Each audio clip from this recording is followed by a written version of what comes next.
एक बार प्रदेश में अकाल पड़ा। यह देखकर गौतम बुद्ध को बहुत बड़ा दुख हुआ। उन्होंने लोगों से कहा कि बहुत से लोग अन्न और वस्त्र के लिए तरस रहे हैं। उनकी सहायता करना हर मनुष्य का धर्म है। आप लोगों से जो कुछ बने वह दान करें। बुद्ध का उपदेश सुनकर सब लोग बिना कुछ दिए अपने अपने घर चले गए। एक गरीब व्यक्ति बैठा ही रहा। उसने सोचा कि मेरे पास तो ये वस्त्र है, अगर मैं इन्हें भी उतार कर दे दूंगा तो मैं तो नंगा हो जाऊंगा। उसने फिर से सोचा कि मनुष्य बिना वस्त्र के पैदा होता है और बिना वस्त्र के ही चला जाता है। न जाने कितने साधु सन्यासी बिना वस्त्र के ही रहते हैं, तो मैं बिना वस्त्र के क्यों नहीं रह सकता। उसने अपने वस्त्र उतार कर बुद्ध को दे दिए। भगवान बुद्ध ने उसे आशीर्वाद दिया और वह व्यक्ति प्रसन्न होकर घर की ओर चल पड़ा। वह खुशी से चिल्लाकर कह रहा था कि मैंने अपने आधे मन को जीत लिया है।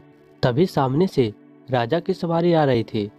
उस गरीब की बात सुनकर राजा ने उसे अपने पास बुलाया और पूछा कि तुमने अपने आधे मन को कैसे जीत लिया है। उस गरीब ने कहा कि भगवान बुद्ध दुखियों के लिए दान मांग रहे थे। यह सुनकर मैंने अपना वस्त्र उतार दिया।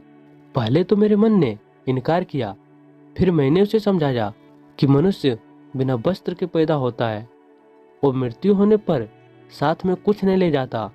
राजा उसकी बात से बड़ा प्रसन्न हुआ। उसने मोतियों का हार और कीमती वस्त्र उसे दिए। वह व्यक्ति वह सब कुछ ले जाकर बुद्ध के चरणों में रख देता है। बुद्ध ने उसे हृदय से लगाते हुए कहा, जो दूसरों के लिए अपना सब कुछ दे देता है उसका बराबरी कोई नहीं कर सकता। तो आइए दोस्तों, बुद्ध के अगले प्रेरणादायक कहानी की ओर चलते हैं। भगवान बुद्ध के जीवन में एक घटना हुई। वो चचेरे भाई देवदत्त के साथ बगीचे में घूम रहे थे। उन्हें एक हंस उड़ता हुआ दिखाई दिया।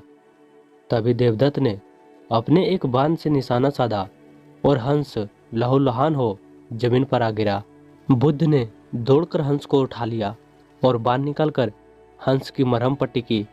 बुद्ध घायल हंस की सेवा कर रहे थे। इतने में ही देवदत्त आया और हंस पर अपना अधिकार जताने लगा।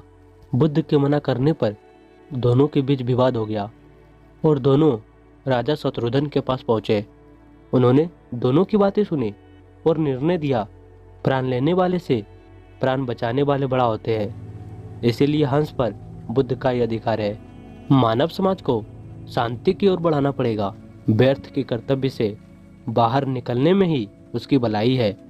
जब तक मन में स्वार्थ है तब तक मानव खुशी नहीं हो सकता। अधिकार और कर्तव्य को बड़ी ही सूक्ष्मता से समझने की जरूरत है।